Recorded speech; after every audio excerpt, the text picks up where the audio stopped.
The session with the Paudi number two, Gentle, was again interesting. I feel like I always say it's been interesting, but it really has. I think to start with, I was reflecting on the fact that it's very difficult to do the whole thing in 108 times without having a stop because there's noise outside or because my mouth gets really, really dry with all the chanting.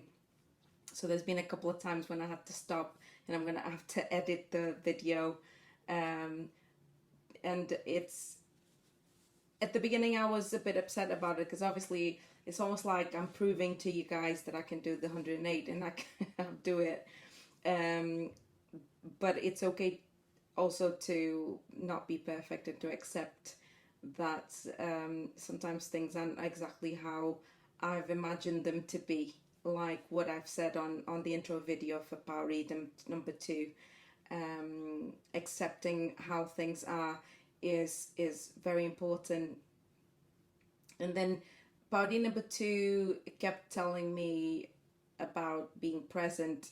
I kept feeling that feeling of being present, and then it went into how sometimes difficult interactions and things can happen, which actually they had a good outcome somehow.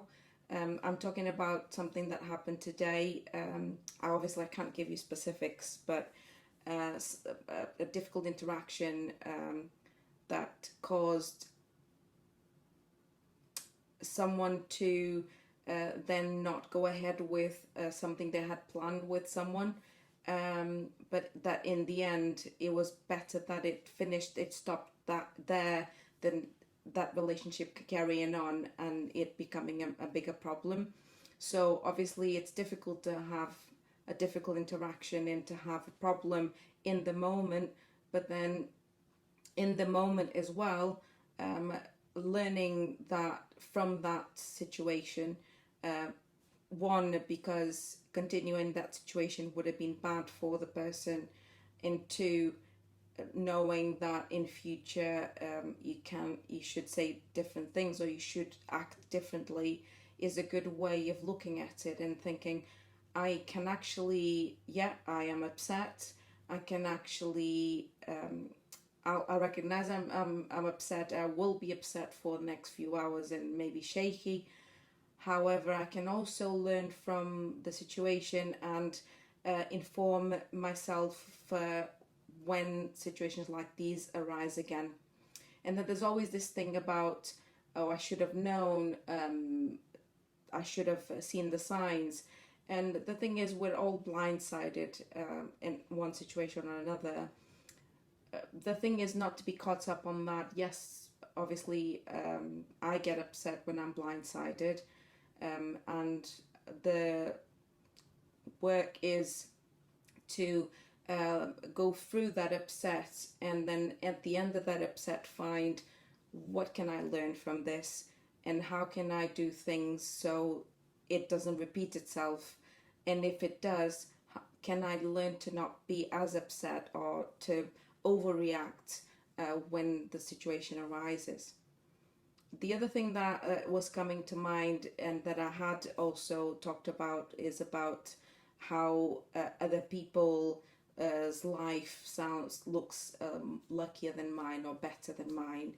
And again, I was working on that, and then I want to work on being present with that. Actually use that looking at other people's lives as a compass for me.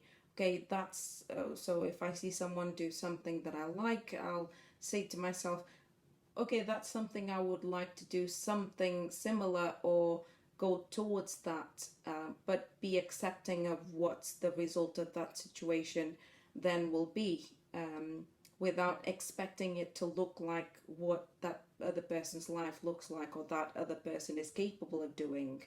Likewise, I can look at someone else's life and think, yeah, they're pretty good, they have a pretty good life.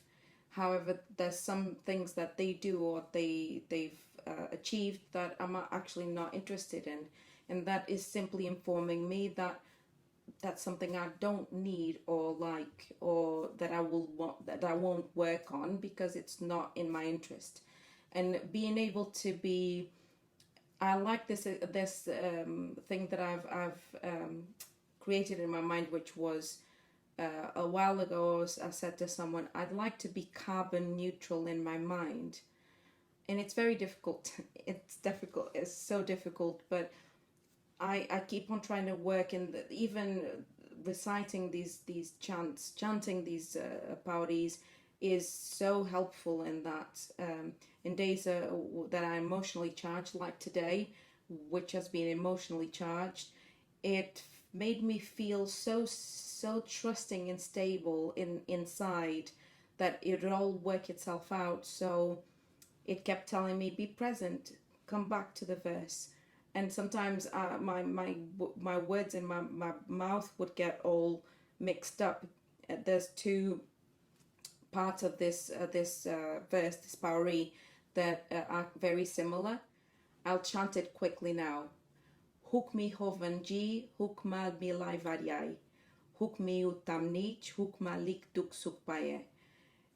So there's bits that are really similar, and then the last bit is difficult to say. So if you're wondering that you're finding it difficult to sing Gurumukhi, which is the language that I'm singing, I find it difficult sometimes too, because it's not my language. You know, I'm using it because it's good for my body, and that's why I recite it. I could recite it in an English translation if I wanted to. So, but you might be wondering, why can I read it so quickly? Because I've read it so many times I can't count. So that's the reason why. So the key is to practice. So just keep trying, and you don't have to be perfect. One thing I learned with kirtan is that you can sing things in the wrong key with not being able to say the lyrics as they are. It doesn't matter, you're sounding. That's what's important. And even if you don't want to sound, you can just listen to it. Again, there's no effort required, and it could help you go into a meditative state, which is always beneficial. There's that many studies out there, I don't even need to sell it to you. Meditation and mindfulness is very good for us. So I think I'm signing off on this video. Please subscribe. It will be a motivation for me to continue. So please do come on to the channel and watch all the videos and subscribe. And I'll carry on and carry on. Thank you.